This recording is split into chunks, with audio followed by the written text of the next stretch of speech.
What's up mga ropa?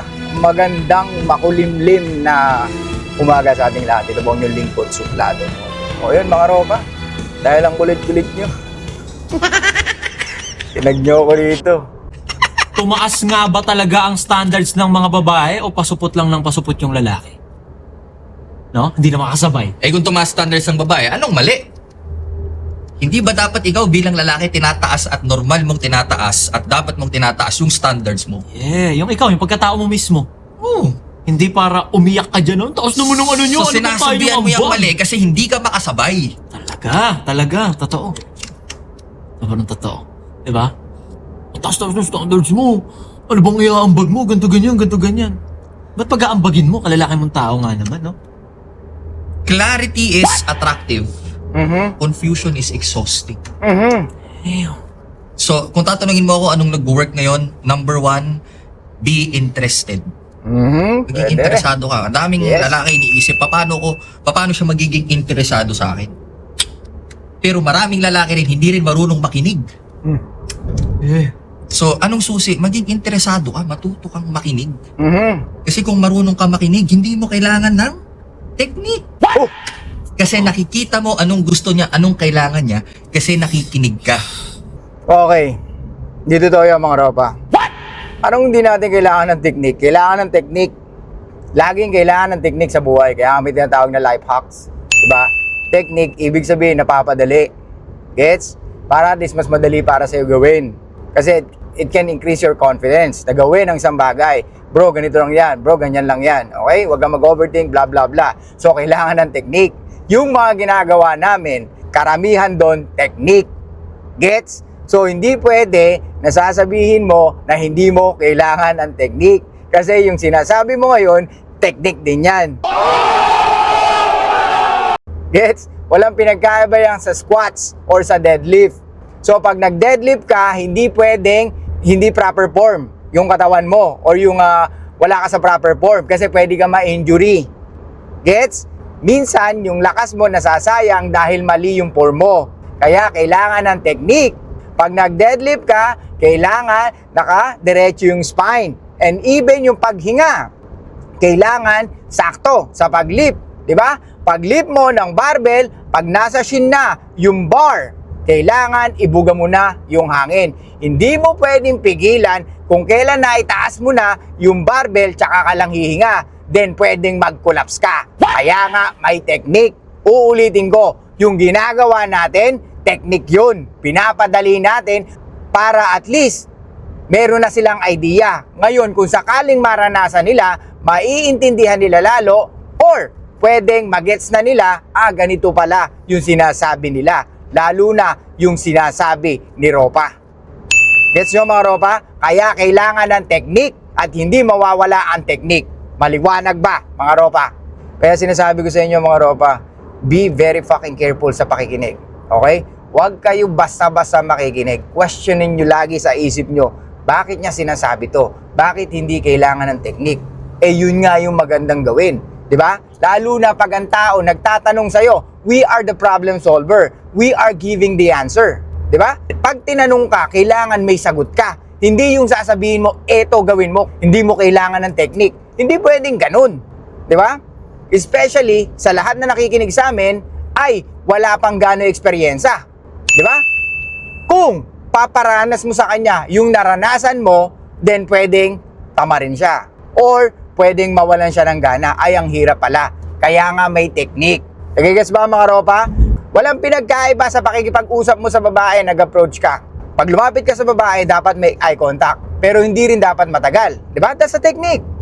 And 3-second rule, dapat malapitan mo na yung babaeng gusto mo. Kasi maraming bullshit na papasok sa utak mo, kaya hindi mo na siya lalapitan. Gets? Ay, maraming tao. Ay, baka may boyfriend. Ay, ang dami kasi nila. Ay, naku, hindi ko alam kung paano. Ay, naku, out of league.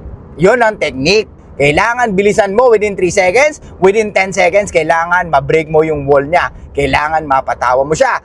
Because women will only talk to you if she feels comfortable. Gets? That's a fucking technique. Maliwanag ba mga Ropa? Kaya be very fucking careful sa pakikinig. Ito yung sinasabi niya na dapat marunong kang makinig. Ngayon, mga Ropa, kanino kayo makikinig? What? Tuloy natin. Kundi anong sinasabi ng tono niya, ng body language niya. Ito na yung sabing Ano yung mga shared post niya? reading between the Ano- lines. Yes! Kaya hindi mo nakikita kasi hindi ka nakikinig. Oo, baka marunong ka eh. O sasabihin mo, hindi mo kasi sinasabi ng diretso sa akin eh. Hindi ka nakikinig. What? Sa signals. Sabi mo kanina, clarity is attractive. Confusion is exhausting. Ngayon, sasabihin mo, pag sinabi ng lalaki na, hindi mo kasi sinasabi sa akin eh. Di ba clarity yun? Ibig niya sabihin ng lalaki, pag nagsabi ng gano'n, hindi mo kasi sinasabi sa akin. Ibig sabihin, klaro siya na hindi niya naintindihan, sana sinabi mo sa akin. Tapos sasabihin mo, hindi ka kasi nakikinig. Medyo may incongruency doon. O ewan ko ha, hindi ko alam kung hindi ko talaga naintindihan or baka nagkamali lang siya sa sinasabi niya mga ropa. Pucha, daming ngayon ha. Daming nakaharang ha. Mga Marines ha. So na kasi. Anyway mga ropa, tuloy natin. Be interested, number 1. Number 2, be congruent. Yun! Kung interesado ka, sabihin mo. What? Tayo pa nga, paano ko dadyabi? Kung hindi. Kung gusto. Ganun lang yun, eh, no? Oh, kaya huwag ka masyadong manood ng Katniel, bro, ng mga mali-mali. Ito naman, Mali-mali yung binangalang kinikilig ng tao. Gago! Yung sabihin, kung di ka interesado, sabihin mo din. No. Kung nag-i-explore ka ngayon, sabihin mo. I agree with that. Magpakatotoo ka. Ito nga yung sinasabi ko na, okay, attractive yung clarity, pero yung confusion, kakapagod yan. Nung bigay ka ng mixed signals. Di ba? Hindi magpakatotoo ka. No. Ilan, 1 out of 10. Ilan ang lalaking may kapasidad ngayon magpakatotoo versus nagsusuot ng maskara para magustuhan mo siya? Sino ngayon ang mas attractive? Yeah. Okay mga ropa. Eto na naman tayo. Yung karamihan dun sa sinabi niya, base sa aking pagkakaintindi, yun ang confusing. Why? Bakit mo kailangan magpakatotoo? Sinabi ko na to last time dun sa isang content creator na kinontent natin, na ang sabi niya, just be yourself. Yun nga, wala pinagkaiba yun, magpakatotoo ka, just be yourself. Yun lang daw yung dala-dala niya. Confidence siya sa sarili niya. He's just being himself. Tapos, yun na, nakabembang na siya ng mga models, mga artista. Are you sure na with just being yourself, magugustuhan ka na ng babae? Ha? Attractive na yun sa babae? Yung pagiging be confident? Okay na? Sure ba kayo dyan, mga ropa? Ha?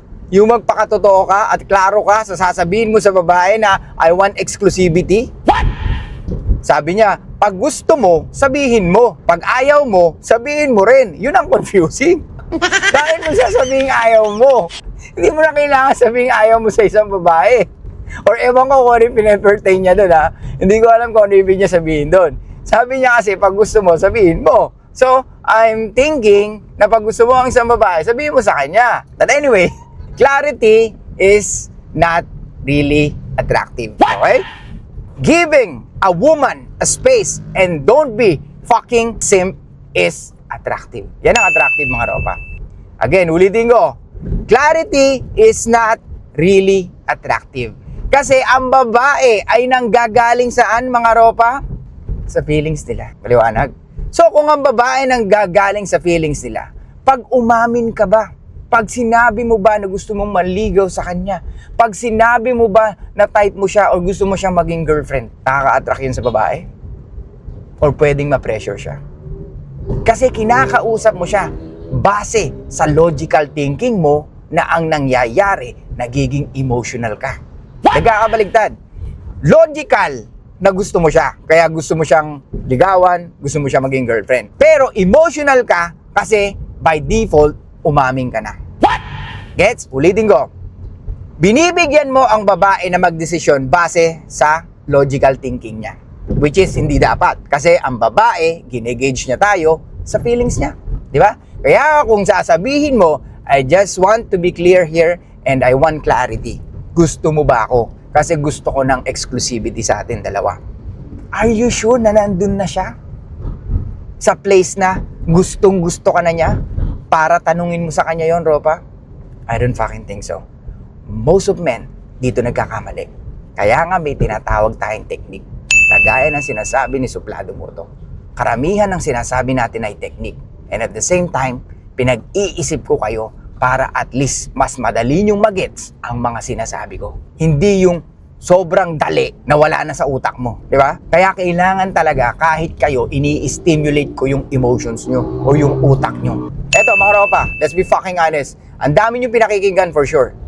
So anong mga technique or kanino mga videos yung madalas tumatatak sa utak nyo? Kanino?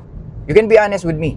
Kahit hindi man tumatatak yung mga videos ko sa inyo, comment down below. I wanna know. Para at least kung hindi man talaga tumatatak sa isip nyo, pag-improve pa ako. Di ba? Pero let's be fucking honest mga ropa. Ilan sa mga ropa natin nagdi-DM, nagko-comment, karamihan nagpapasalamat. Di ba? At nakakatuwa, kaya nga nandito pa rin tayo. Patuloy natin itong ginagawa. Dahil naniniwala kayo sa sinasabi ko, dahil nakakatulong ako sa inyo. Di ba? Hindi yung basta-basta sasabihin lang sa inyo ganito, gawin mo lang to, gawin mo lang yan. No, it's not. Pinauunawa ako sa inyo. Gets? And that's part of my technique. Kaya imposibleng walang technique. Again, balik tayo sa clarity. Mga ropa, hindi mo kailangan maging klaro agad-agad sa babae. Yes, gusto natin sila. Okay? Tsaka yung sinasabi niya mixed signals. Hindi tayo nagbibigay ng mixed signals. Nagbibigay tayo ng space sa babae para at least ma-realize nila kung gusto ba nila tayo o hindi. Para at least ma-realize nila kung talagang attracted sila sa atin o hindi. Diba? At sa kabilang banda, para mas mag-build pa ng attraction pag hindi nila tayo nakikita. Dahil mas makapangyarihan ang space sa babae kaysa laging kasama natin sila. Maliwanag? Continue natin sa live to mga ropa. Alright? I'll see you guys next time.